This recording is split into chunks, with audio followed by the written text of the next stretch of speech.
Hello everybody and welcome to this week's Workout Wednesday. My name is Kate Yeoman and I'm the physiotherapist here at Sheffield Sports Medicine. So for today's Workout Wednesday, let's have a raise of hands. Who has ever done a sit-up class at some point in their lives?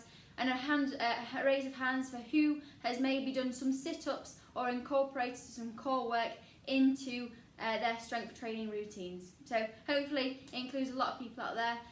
Everyone wants to get nice strong abdominals, whether you want a six-pack or whether you just want to improve your balance or improve your performance in the sport. And there's always people out there that are looking or asking me questions about how to actually increase their trunk stability and core strength.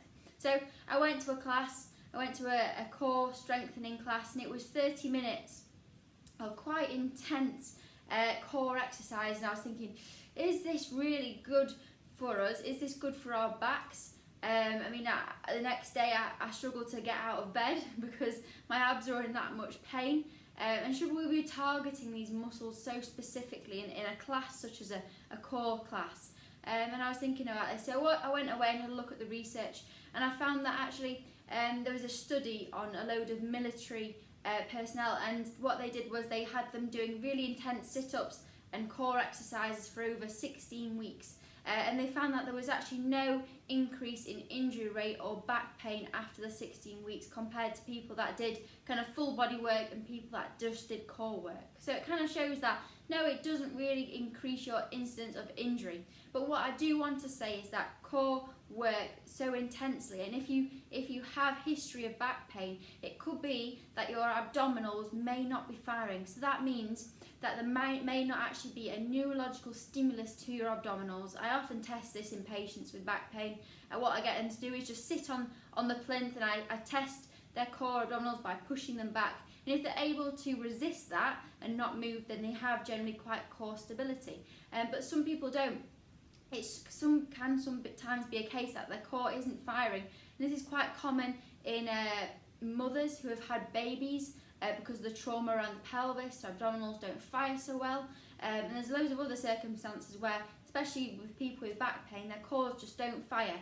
And if your core isn't firing, if your abdominals aren't switched on and you go to abdominal class, everything else in your body will try and do the work for you. And that's when you're going to get back pain, back stiffness, maybe neck stiffness because you're going to be using your neck. So if you do feel like after your core class you have no burn whatsoever, in the next day you wake up in the morning and it's like you've never done anything for your abs, it could actually be that your core isn't firing as it should, and you could be putting strain and stress elsewhere in your body. So what I do say is, if you are worried about whether your core and your abdominals are firing, what we can do, we can assess your abdominals and see whether they're working and maybe find out why they're not and get them firing again to make the most of your training. If you do feel like they're firing and you feel like you get a good burn, what I would recommend is actually not just doing lots of sit-ups and lots of planks, which actually puts more strain in your spine. What I would do instead is actually learn to hang, so hanging off pull-up bars, bringing your knees to your chest, rotating your knees round in like a clockwise way. These type of exercises are far more functional and better, and will actually target more abdominals than just doing sit-ups. So thank you for watching today's video. Please do give it a like, give it a share if you feel like this information is useful. Other than that, I will see you in the next one.